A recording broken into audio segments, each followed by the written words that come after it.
오늘 성경 말씀을 보면 48절 말씀에 그러므로 하늘에 계신 너희 아버지의 온전하심과 같이 너희도 온전하라 라고 말씀하고 계십니다. 하나님이 온전하신 모습이 무엇입니까? 오늘 말씀에 보면 44절과 45절에 말씀하고 있죠. 나는 너희에게 이르노니 너희 원수를 사랑하며 너희를 박해하는 자를 위하여 기도하라. 이같이 한즉 하늘에 계신 너희의 아버지의 아들이 되리니 이는 하나님이 그 해를 악인과 선인에게 비추시며 비를 의로운 자와 불의한 자에게 내려주심이라 라고 말씀합니다. 하나님께서 선인뿐만 아니라 악인에게도 똑같이 필요한 햇빛을 주시고 또 비를 주시는 것 같이 그런 사랑으로 하나님의 사람들이 그렇게 사랑하는 것, 이것이 바로 하나님께서 하나님의 자녀들을 향한 목표이다 라고 말씀해 주고 있습니다. 이것이 하나님께서 하나님의 자들을 이끄시는 그런 방향입니다. 하나님을 온전히 닮는 것. 그래서 하나님을 닮아서 정말 하나님의 사랑이 필요한 자들에게 하나님께서 악인과 선인에게 다 그들이 필요한 햇빛과 비를 먹을 것을 주시지 그렇게 그 필요한 자들에게 하나님의 사랑으로 사랑을 그들의 필요를 채워주는 것, 이것이 하나님의 사랑이다 라고 말씀하고 있습니다. 우리가 신앙생활을 하면서 하나님이 주시는 그 행복이 점점 사라지는 경우들을 보게 됩니다. 그 이유는 바로 신앙의 목표를 하나님을 닮는 것으로 정하지 않기 때문입니다. 하나님께서 우리를 어디로 이끄시냐면 오늘 말씀 보니까 하나님의 온전하심 같이 우리도 온전한, 하나님께서 온전히 사랑을 베푸는 것 같이 우리도 온전히 사랑을 베푸는 자, 그러니까 우리가 사랑이 하나님의 사랑으로 충만한 자, 하나님의 사랑을 닮은 자, 그런 자로 하나님께서 우리를 이끄시는데 그것이 목표인데, 그런데 많은 분들의 신앙의 목표가 무엇이냐면 천국과 이 땅에서 무엇인가 상급을 받고자 하나님 앞에 열심 내는 것, 그것을 목표로 하는 경우들을 많이 보게 됩니다. 그래서 신앙의 척도를 우리가 생각할 때에 그 사람이 얼마나 하나님을 닮았느냐 보다도 그 사람이 얼마나 교회에 헌신하느냐, 얼마나 충성되게 일하느냐, 얼마나 열심히 일하느냐, 얼마나 헌신되게 봉사하느냐, 헌금 드리냐, 예배 드리냐, 기도하느냐, 그것에 신앙의 기준을 삼고 있는 것을 봅니다.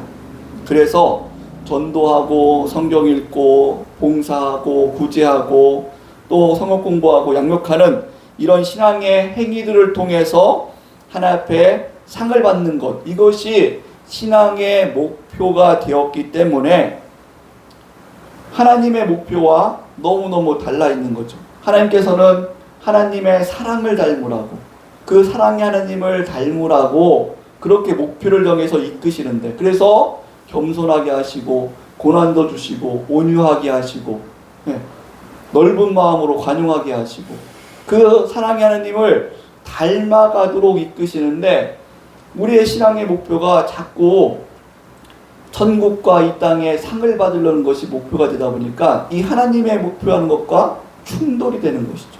그래서 우리는 신앙생활을 오래 할수록 점점 신앙의 참된 기쁨을 잃어버리는 그런 경우들을 많이 보게 됩니다. 그래서 오늘 말씀을 통해서 우리가 먼저 생각해야 될 것은 신앙의 방향성을 하나님과 똑같이 정해야 되겠구나 라는 것을 우리가 먼저 생각해야 된다는 것이죠. 그래서 하나님께서는 우리를 어디로 이끄신다?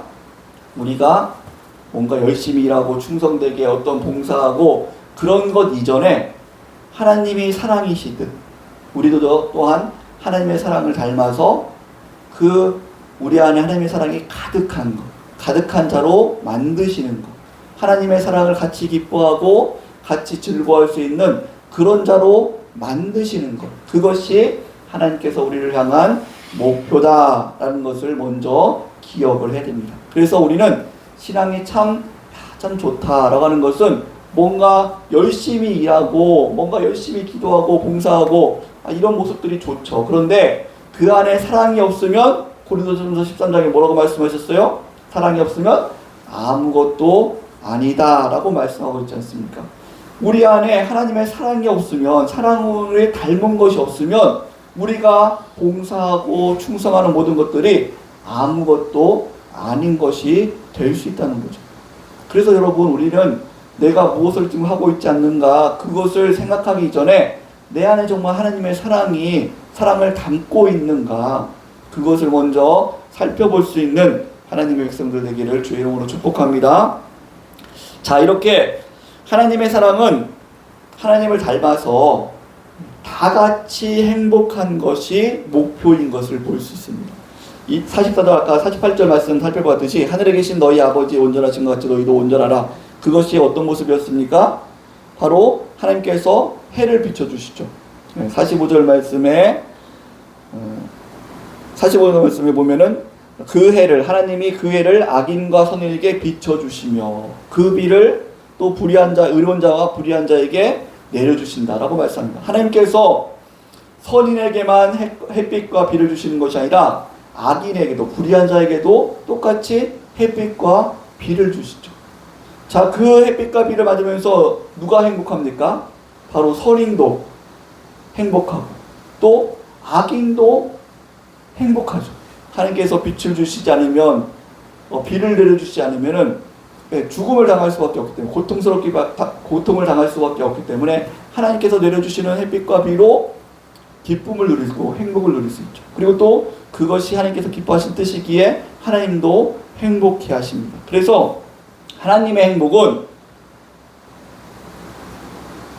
하나님만 행복한 것이 아닙니다. 하나님의 행복은 하나님도 행복하시고 또 착한 자, 선한 자도 행복하시고 심지어 악한 자도 행복을 누릴 수 있는 것, 이것이 바로 하나님의 행복이다라고 말씀하고 있습니다. 그런데 죄로 인해서 왜곡된 사랑은 하나님 중심이 아니라 자기 중심의 사랑이 된 것을 볼 수가 있습니다. 그래서 자기의 유익과 기쁨이 되는 것이 참된 사랑이고 자기에게 유익이 되지 않는 것은 참된 사랑이 아니다, 그렇게 생각을 한다는 것이죠. 그래서 예수님께서 43절 말씀에 어떻게 말씀하십니까? 또 내 이웃을 사랑하고 내 원수를 미워하였다는 것을 너희가 들었으나 라고 말씀하시면서 그 당시 바리새인과 서기관들의 왜곡된 사랑에 대해서 지적해 주고 있습니다. 내 이웃을 사랑하고 내 원수를 미워하라는 이런 말씀은 구약 성경에는 나오지 않는 말씀입니다. 이것은 그들이 랍비들이 만든 규례에 나오는 그런 명령이죠. 그런데 이들은 그렇게 규례를 정해서 사랑이라는 것에 대해서 이렇게 규례를 정한 거죠. 정의를 내린 거죠. 내 이웃을 사랑하고 내 원수를 미워하는 것, 이것이 참된 사랑이다라고 그렇게 규례를 정하면서 정의를 내렸다는 것이죠.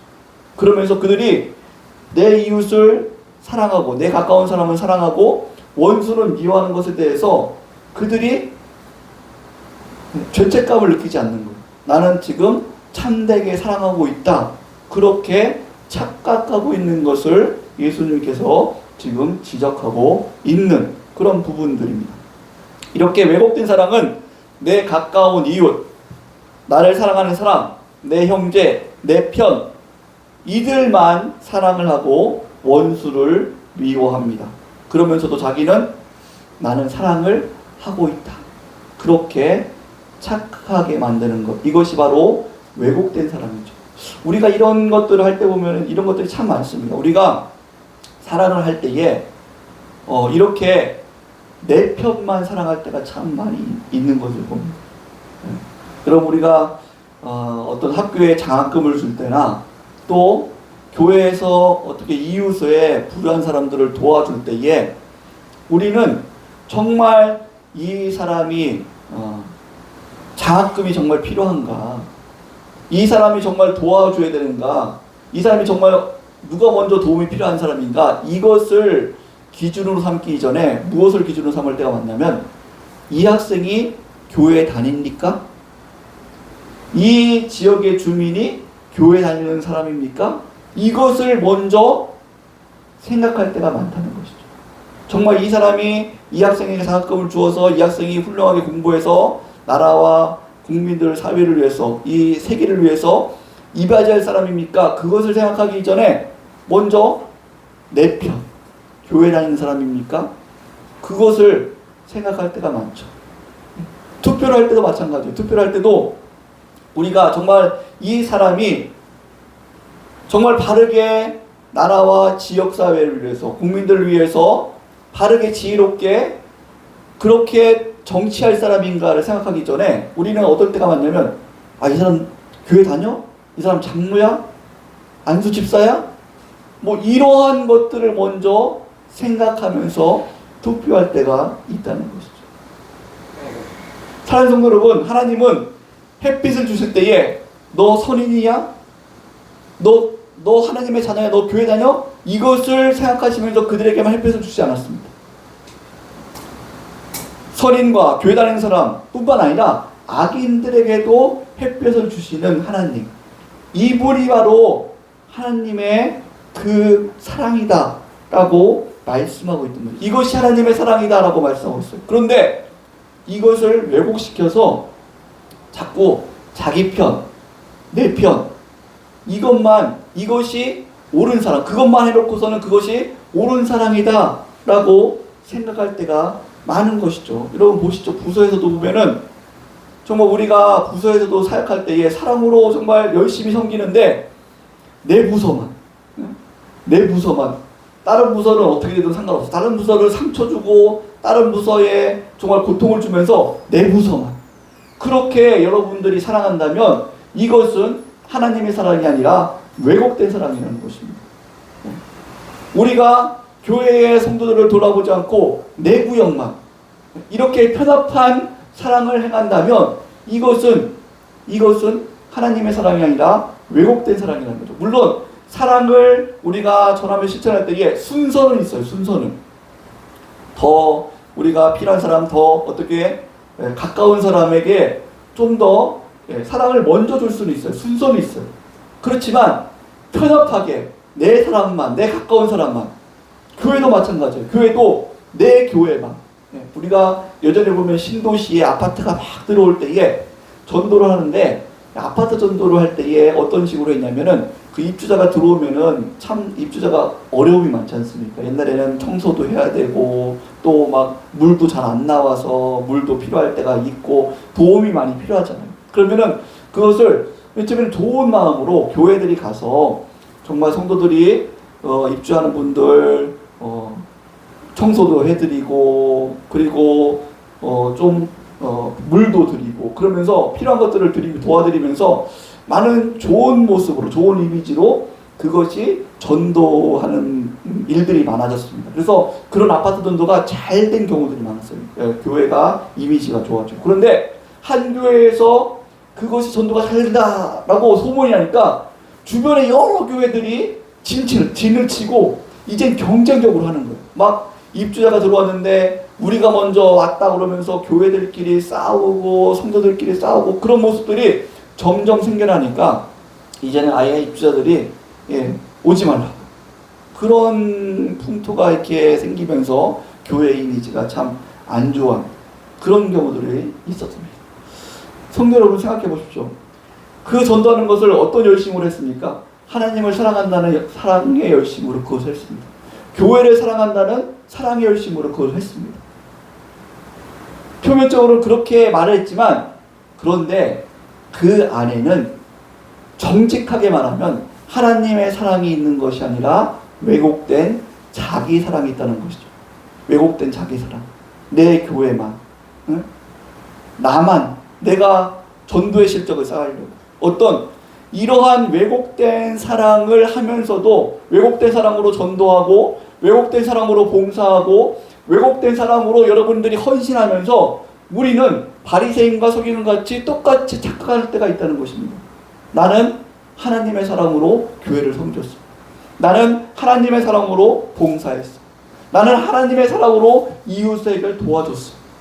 여러분 그렇지만 내 이웃만 사랑하고 원수를 미워하는 것 이것은 하나님의 사랑이 아니라 왜곡된 사랑이다.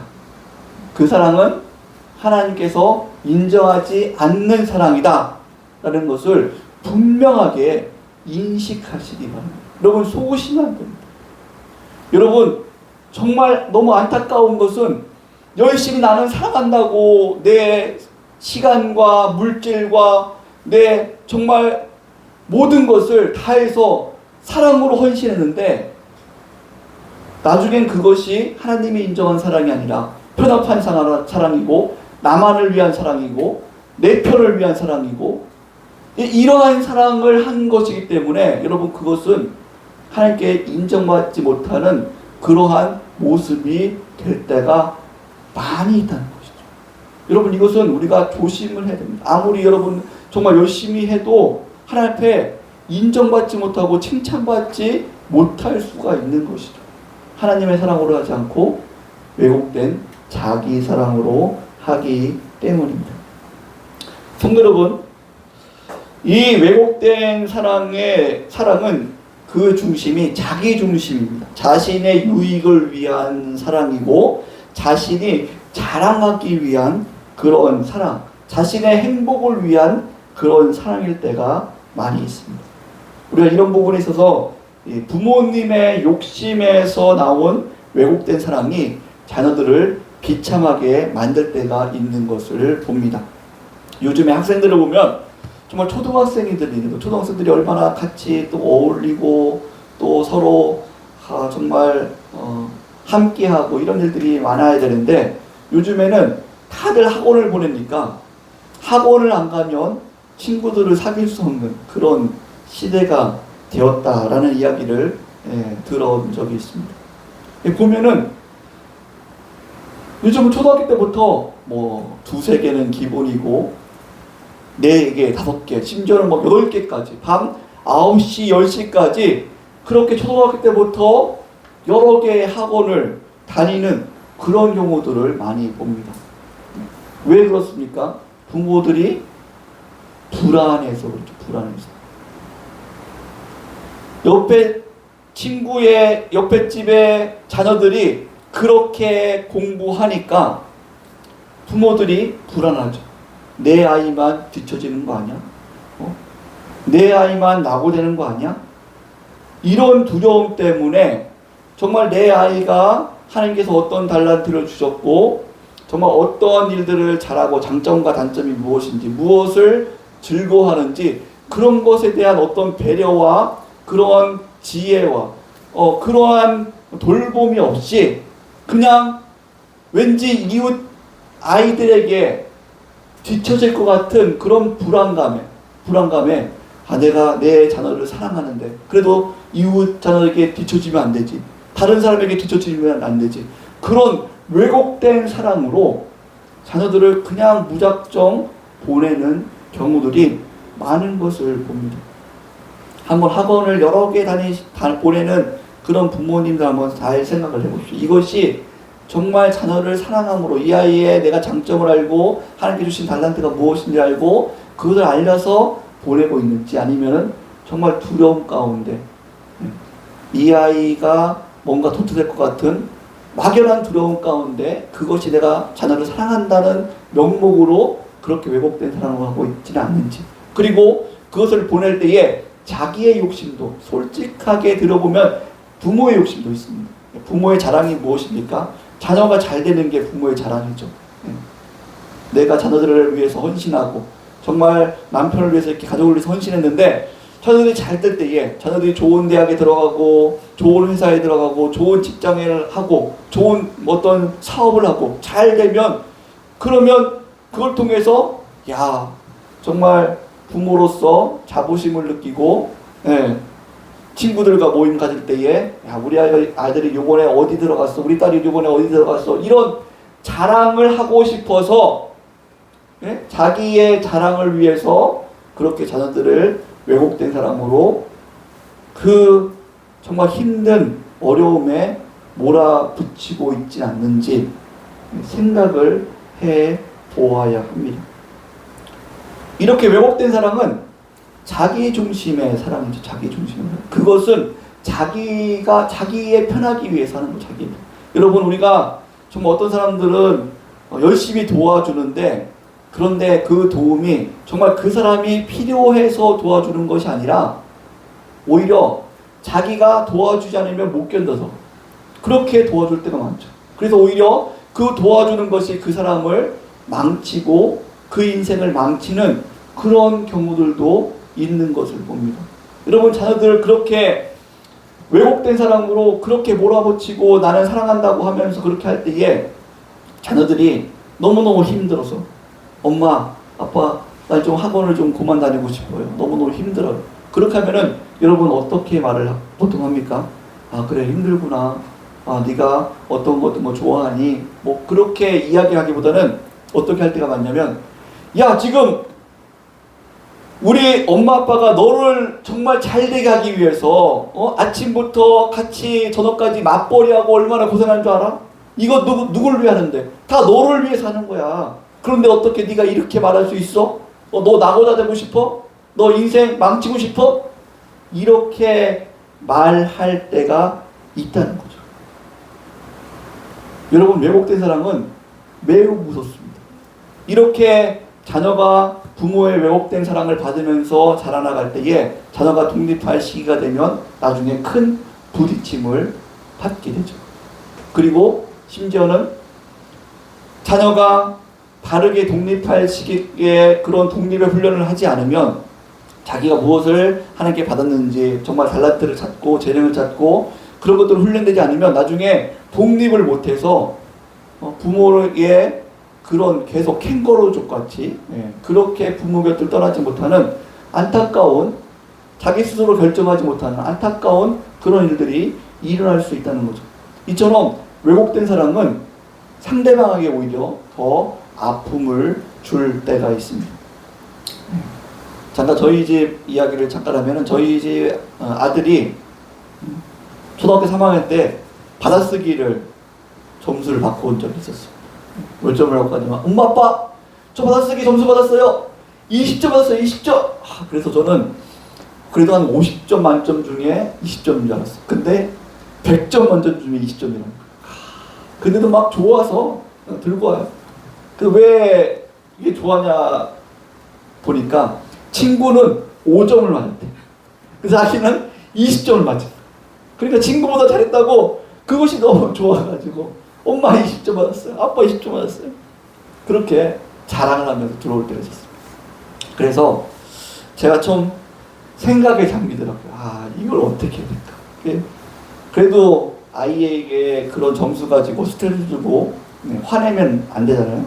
근데 또 20점 맞은 거 가지고 어떤 사람은 그런 사람들이 있어요. 아무리 잘못하고 자녀가 실수해도 그 자녀가 뭔가 자존감이 떨어지지 않게 하기 위해서 잘못해도 잘했다 그렇게 칭찬을 해줘야 된다는 그런 사람이 있는데, 그것은 오히려 더 잘못된 교육입니다. 왜냐하면은 잘못한 것을 잘했다고 자꾸 하면은 이 아이가 옳고 그름에 대한 분별력이 사라져요. 그러면 오히려 나중에 어른이 됐을 때에 잘못했음에도 불구하고 양심이 화인맞아서 분별력을 잃어버려서 잘못된 것과 다른 것을 구별하지 못하고 바르게 행하지 못할 때가 있습니다. 그래서 여러분, 잘못했을 때는 잘못한 것에 대해서 확실하게 이야기를 해줘야 됩니다. 그리고 잘한 것은 잘한 것에 대해서 칭찬을 해줘야 되죠. 그래서 이 아이에게 화는 내지 않았지만 이야기는 했죠. 너희가 100점 만점에 최소한이라도 학생이면 70점 이상은 맞아야 된다. 그만큼 노력하는 모습을 보여줘야 된다. 노력을 안 했기 때문에 점수가 이렇게 나온 거다. 학생이 100점은 못 맞더라도 노력해서 70점 이상은 맞아야 된다. 그래서 또 책임감을 불러줬죠. 너 다음에 70점 이상 못 맞으면은 핸드폰을 못하게 될 것이다. 그렇게 책임감도 줬어. 그랬더니 아이가 열심히 또 노력을 해서 다음에 90점을 맞았어요. 성도 여러분, 우리가 자녀를 또 사랑하는 대상에 대해서 먼저 사랑을 베풀 때, 하나님께서 사랑을 베풀 때는 하나님 입장에서만 사랑을 베풀지 않았습니다. 선인과 안긴에게, 모든 사람에게 무엇이 필요하죠? 살기 위해서는 햇빛과 비가 필요합니다. 하나님께서는 상대방이 무엇이 필요한 것을 명확하게 하셨고 그 지혜와 사랑으로 그 사람들에게 필요한 것들을 공급해 주었습니다. 여러분 자녀를 사랑합니까? 그러면 내 욕심과 내 욕망과 내 자랑이 아니라 자녀에게 정말 필요한 것이 무엇인지를 기도하면서 하나님께 기도하면서 하나님 지혜를 주십시오. 하나님 분별함을 주십시오. 우리 자녀를 어떻게 바르게 양육하는 것이 좋은 것인지 하나님 가르쳐 주십시오. 기도하면서 자녀의 장점이 무엇인지 단점이 무엇인지 어떻게 자라야 될지 어떻게 내가 교육하고 훈련을 시켜줘야 될지 내가 어떻게 도와줘야 될지 그것을 바르게 알고 그 자녀에게 필요한 것을 정말 필요한 것을 도와주는 것 이것이 사랑이라는 것이죠.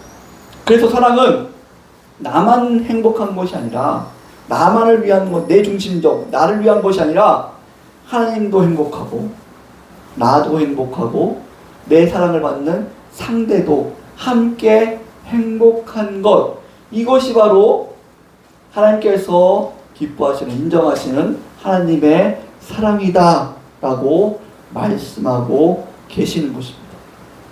사랑하는 여러분 내가 사랑하는 사람이 잘 되면 기쁘지만 혹시 내가 미워하는 사람이 잘 되면 기분 나쁘지 않습니까? 우리가 속담에도 사촌이 땅을 사면 배가 아프다는 말이 있는데 여러분 내가 사랑하는 사람이 내 가까운 사람이 잘 되는 것은 내가 같이 기뻐하지만 내가 싫어하고 미워하는 사람이 잘 되는 것에 대해서 박수 쳐줄 수 없다면 아직까지 내 안에는 하나님의 사랑이 있는 것이 아니라 왜곡된 사랑이 있는 것입니다. 내가 도와줄 때에 내가 사랑하는 사람은 도와줄 수 있지만 내가 미워하는 사람을 정말 그 사람에게 도움이 필요한데 도와주고 싶지 않다. 여러분 그것은 하나님의 사랑이 내 안에 있는 것이 아니라 왜곡된 사랑이 내 안에 있는 것입니다. 우리의 사랑은 하나님께서 선인과 악인에게 다 정말 사랑하는 마음으로 햇빛과 비를 주시는 그 사랑, 그 배려와 그 관용과 그 지혜와 그 인자함과 그 포용함과 이것이 바로 하나님의 사랑이다. 이렇게 할 때에 너희는 내 아들이라 일컬음을 받을 것이다 라고 말씀해 주고 있습니다. 사랑하는 여러분 우리의 사랑을 다시 한번 점검해 보시고 내가 정말 왜곡된 사랑으로 나는 사랑한다고 했지만 왜곡된 사랑으로 내 교회만 사랑하고 내가 사랑하는 사람만 사랑하고 내가 사랑하는 어떤 부서 사랑하는 그런 편협된 장소만 관계만 사랑하고 내가 미워하는 사람들에게는 사랑을 베풀지 못했던 것 그것을 당연하게 여겼던 것 그 왜곡된 사랑을 했음에도 불구하고 나는 하나님을 사랑했다고 착각하고 살지는 않았는지 다시 한번 점검해 보시면서 진정한 하나님의 사랑 선인과 악인에게 필요한 정말 그들이 필요한 그것을 적세적소에 지혜롭게 정말 사랑의 마음으로 따뜻함으로 채워주셨던 그 하나님의 사랑을 본받을 수 있다. 그래서 정말 하나님께서 기뻐하셨던 것처럼 나도 기쁘고 하나님도 기쁘고 정말 원수도 같이 기뻐하고 감동받고 그런 사랑을 보여줄 수 있는 우리 성도들 되시기를 예수님의 이름으로 축복합니다. 아멘. 같이 기도하겠습니다.